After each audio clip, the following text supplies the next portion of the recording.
এটা পাখিতে খাইছে একটু নিচে, পাখিতে একটু খেয়েছে, তারপরে এটা একটু কেটে দেখতে হবে এর ভিতরে এই যে অবস্থাটা। এই এরকম লাল, এটা আরো কালার হবে যখন পরিপূর্ণ। অনেকের দিকে একদম গাঢ় কমলা জেলি টাইপের হয়ে হ্যাঁ, যায়। জেলি টাইপের হবে, তখন অত্যন্ত সুস্বাদু। আচ্ছা, এটা এখন খেয়ে দেখলে বোঝা যাবেন কিছুটা, তবে এর থেকে আরো অনেক গুণ এর মিষ্টতা বেড়ে যাবে। আর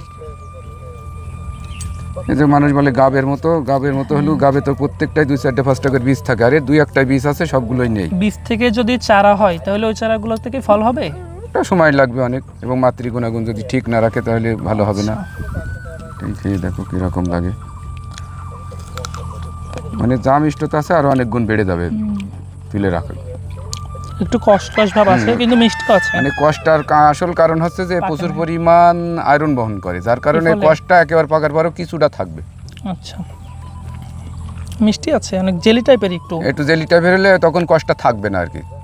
যাক মাশাআল্লাহ, এই প্রথম টেস্ট করলাম পার্সিমন।